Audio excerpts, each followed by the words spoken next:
Study IQ IAS, आपका selection हमारा mission. नमस्कार साथियों, मैं हूं डॉक्टर पंकज मिश्रा और बहुत बहुत स्वागत है आपका स्टडी IQ IAS हिंदी पर। साथियों, जरा कल्पना कीजिएगा कि एक ऐसी आग जो सूरज के केंद्र से 6 गुना ज्यादा गर्म है, 100 मिलियन यानी कि 10 करोड़ डिग्री सेल्सियस का तापमान है इसका। इस आग को दुनिया का कोई भी लोहा, कोई भी स्टील या कोई भी टाइटेनियम अगर छू भी ले तो वह सेकंड के 1000वें हिस्से में भाप बनकर उड़ जाएगी। तो साथियों, अब सवाल यह है कि अगर धरती पर ऐसी कोई धातु बनी ही नहीं जो इस आग को छू सके तो आप इसे रोकेंगे कैसे? इसे बंद किस बर्तन में करेंगे? चीन ने कहा है कि फिक्र मत कीजिए, हमारे पास इसके लिए बर्तन हम नहीं बनाने जा रहे, हम बनाएंगे 582 टन का एक अदृश्य पिंजरा। और इस अदृश्य पिंजरे में साथियों ध्यान दीजिएगा, दुनिया भर के मीडिया ने इस वक्त यह खबर आग की तरफ फैली हुई है कि चीन ने अपने आर्टिफिशियल सन यानी कि कृत्रिम सूर्य प्रोजेक्ट के लिए दुनिया का सबसे शक्तिशाली 582 टन वजनी एक सुपर कंडक्टिंग मैग्नेट बनाकर एक सफल टेस्ट भी कर लिया है। 21 मीटर लंबा और 12 मीटर चौड़ा और इसका वजन इतना कि जिसमें 4 विशालकाय व्हेल भी समा जाएं। जैसे ही यह खबर आई दोस्तों, पश्चिमी मीडिया के देशों के और पश्चिमी देशों के होश उड़ गए। सवाल पूछे जाने लगे कि क्या चीन वास्तव में इतना दूसरा सूरज बना चुका है? क्या 2030 तक चीन बिना कोयले, बिना तेल और बिना गैस के दुनिया भर को बिजली बेचने लगेगा? और क्या चीन इसमें कामयाब हो गया तो मिडिल ईस्ट के जो तेल कुएं हैं उनका क्या होगा? ओपेक और उसके मेंबर कंट्रीज का क्या होगा और भारत जैसे देशों पर इसका क्या असर पड़ेगा? जरा समझिएगा दोस्तों, सनसनी और वैज्ञानिक सच्चाई के बीच में थोड़ा फर्क होता है और आज का इस सेशन में हम पूरी खबर को पॉइंट बाय पॉइंट समझेंगे। यह केवल साइंस नहीं है दोस्तों, यह आगे आने वाले 50 सालों में ग्लोबल एनर्जी जियोपॉलिटिक्स का एक ट्रेलर है दोस्तों। तो साथियों, सबसे पहले शुरू से शुरू करते हैं। यह भ्रम दूर कर लीजिए कि चीन ने कोई सूरज को उठा के जमीन पर रख लिया है। चीन के हेफेई प्रांत में, हेफेई शहर है एक, वहां पर है इंस्टीट्यूट ऑफ प्लाज्मा फिजिक्स। इस इंस्टीट्यूट ऑफ प्लाज्मा फिजिक्स में वैज्ञानिकों ने एक विशाल D shaped theoretical field superconducting magnet को टेस्ट किया है। अब आप कहेंगे कि सर आसान भाषा में बताइए कि ये क्या भला है? तो साथियों, यह मैग्नेट कोई बिजली पैदा करने वाला जनरेटर नहीं है, यह वास्तव में उस ताले की चाबी है जो 10 करोड़ डिग्री गर्म प्लाज्मा को हवा में लटका कर रखेगी ताकि वह रिएक्टर की दीवारों को छूकर पृथ्वी को पूरी तरह से भस्म न कर दे। साथियों ध्यान दीजिएगा, यह मैग्नेट चीन के पुराने जो रिएक्टर था, चीन का ईस्ट नाम था उसका, उसके लिए नहीं बनाया गया है। यह चीन के अगले महाप्रोजेक्ट के लिए बना है जिसका नाम उन्होंने रखा है बेस्ट। बेस्ट में क्या मतलब है इसका? Burning plasma experimental superconducting tokamak. यानी कि चीन एक एक कदम करके अपनी सीढ़ियां चढ़ रहा है और यही चीन की असली ताकत है और वह है उसका साइंटिफिक रिसर्च और उसकी फ्यूचर प्लानिंग। अब जरा 2 मिनट के लिए इस मैकेनिज्म की साइंस को समझिएगा। साइंस क्या है इसके पीछे, वह आपको बहुत बेहतर ढंग से समझ आएगा जब आप इस पर ध्यान देंगे। देखिए, यूरोप और चीन भी, यूरोप और अमेरिका भी चीन से डर रहे हैं इस समय। साथियों, दुनिया में बिजली बनाने के 2 तरीके होते हैं। एटम से जब बिजली बनाई जाती है, एक होता है फिजन का यानी कि विखंडन के द्वारा, जो आज के न्यूक्लियर पावर प्लांट में इस्तेमाल किया जाता है, न्यूक्लियर फिजन का।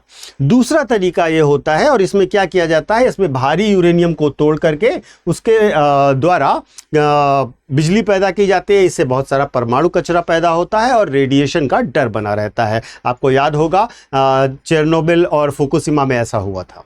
दूसरा तरीका जो है वो है न्यूक्लियर फ्यूजन का।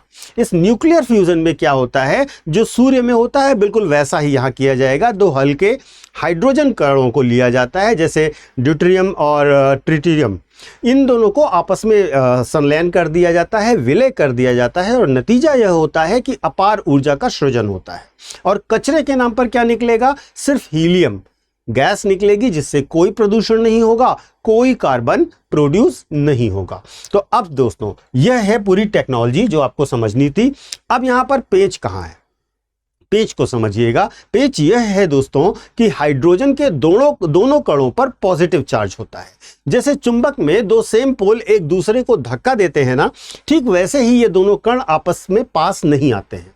इन्हें जबरदस्ती आपस में चिपकाने के लिए चाहिए 100 मिलियन डिग्री सेंटीग्रेड का टेम्परेचर। और जब पदार्थ इस तापमान पर पहुंचता है तो वह गैस नहीं रह जाता दोस्तों, वह बन जाता है प्लाज्मा। इलेक्ट्रॉन और आयंस का उबलता हुआ एक तरीके का समुद्र बन जाता है। अब जब कोई धातु इसे छू नहीं सकती तो काम आता है चीन का यह 582 टन का चुंबक। यह चुंबक एक अदृश्य चुंबकीय पिंजरा जैसा बनाया गया है जो प्लाज्मा को हवा में ही गोल गोल घुमाता रहता है और प्लाज्मा दीवार से नहीं टकराता है, क्योंकि दीवार से इतनी हीट टकराएगी तो मैंने आपको बताया कि क्या होगा, दीवार पिघल जाएगी। अब आइए उस हिस्से को समझते हैं जहां पर आकर पूरी दुनिया के इंजीनियर्स हैरान हो जाते हैं। चीन ने इस सिंगल मैग्नेट को जो बनाया है उसका वजन है 582 मीट्रिक टन। इसे बनाने में चीन को लगे हैं 6 वर्ष और इसके लिए उन्होंने 47 पेटेंट्स दर्ज किए हैं और 14 टेक्निकल स्टैंडर्ड सेट किए। चीन का दावा सुनिएगा दोस्तों। चीन कह रहा है कि उसका यह मैग्नेट फ्रांस में बन रहे दुनिया के सबसे बड़े इंटरनेशनल प्रोजेक्ट ITER के मैग्नेट से 1.3 गुना बड़ा है और इसका जो स्टोर्ड मैग्नेटिक एनर्जी है वह ITER के स्टोर्ड मैग्नेटिक एनर्जी से 3 गुना बड़ा है। अब सोचिएगा दोस्तों, यहां पर इस एनालिसिस को समझने का प्रयास कीजिएगा कि क्या इसका मतलब है कि चीन का यह रिएक्टर पूरे ITER से 3 गुना ज्यादा शक्तिशाली हो जाएगा? नहीं, ऐसा नहीं होगा दोस्तों। तुलना सिर्फ मैग्नेट की क्षमता की हो रही है, पूरे रिएक्टर की नहीं हो रही है। चीन का मीडिया इसे बढ़ा चढ़ा कर दिखा रहा है, लेकिन हमें डेटा को निष्पक्ष होकर भी देखना होगा। लेकिन फिर भी चीन की इंजीनियरिंग तो वास्तव में दाद देने लायक है। सोचिए, एक तरफ रिएक्टर के अंदर तापमान जो होगा वो 10 करोड़ डिग्री सेल्सियस होगा और उसके महज कुछ मीटर की दूरी पर इस चुंबक को चलाने के लिए जो तापमान चाहिए ना दोस्तों, वह है -269 डिग्री सेंटीग्रेड।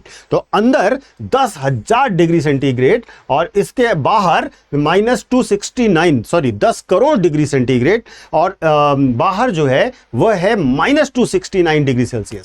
अब एब्सोल्यूट जीरो के करीब लगभग वाली एक ही छत के नीचे ब्रह्मांड में सबसे गर्म और ब्रह्मांड का सबसे ठंडा वातावरण, इसको कहते हैं दोस्तों चरम स्तर की इंजीनियरिंग जो चीन ने कमाल करके दिखाया है। चीन कह रहा है कि वह 2027 तक इस जो बेस्ट का कंस्ट्रक्शन है वो पूरा कर लेगा और 2030 तक फ्यूजन से बिजली बनाकर देने लग जाएगा। अब सवाल यह उठता है कि क्या 2030 तक चीन वास्तव में शहरों को सूरज से बिजली बना करके देने लगेगा? जवाब है हां, बिजली वहां पर ऐसे आ सकती है। हालांकि इसमें 5 बड़ी चुनौती है। पहली चुनौती है प्लाज्मा की इंस्टेबिलिटी।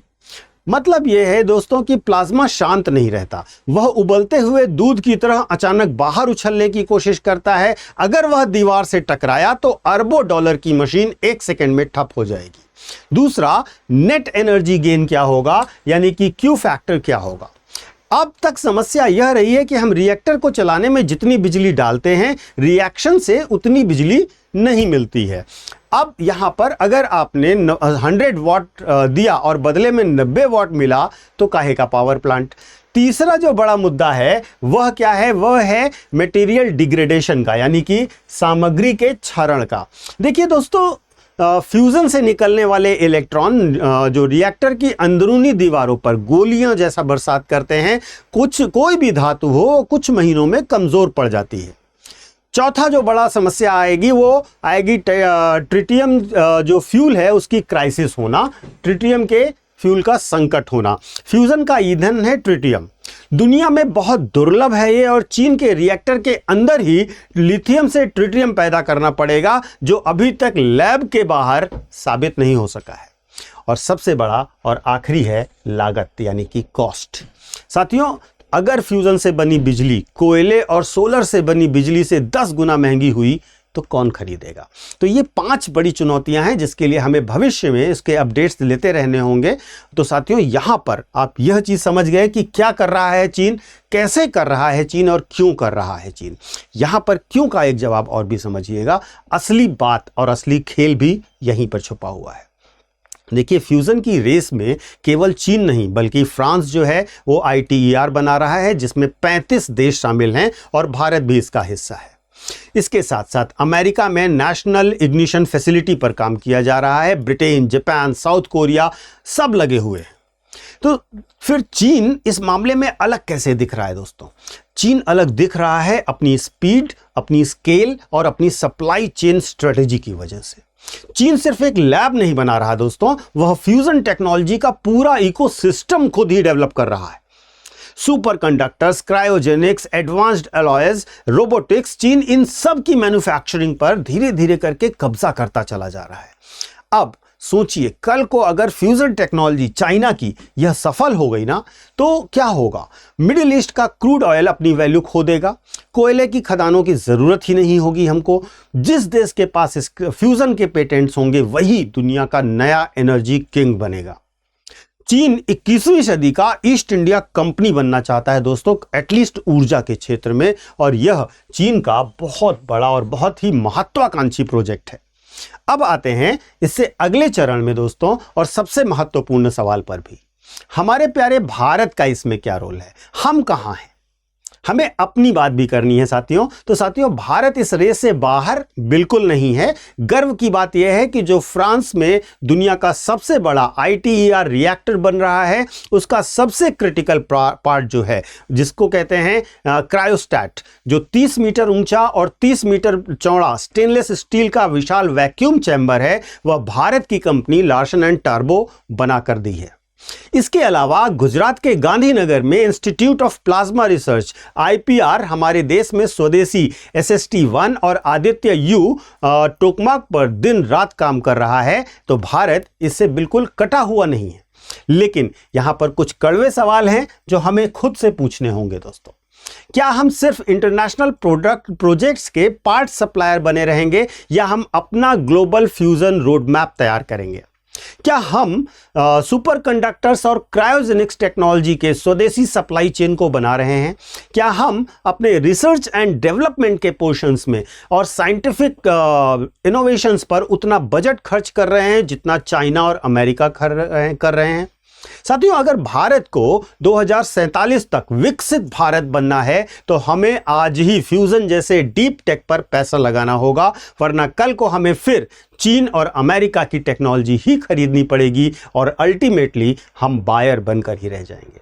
तो साथियों, इस पूरे डिस्कशन का लबोलुआब क्या है, कंक्लूजन क्या है? क्या धरती पर दूसरे सूरज पूरी तरीके से बन गया है? जवाब है अभी नहीं। लेकिन क्या चीन उस अदृश्य पिंजरे को बनाने में कामयाब हो गया है जिसमें भविष्य में सूरज को कैद किया जाएगा? तो जवाब है हाँ।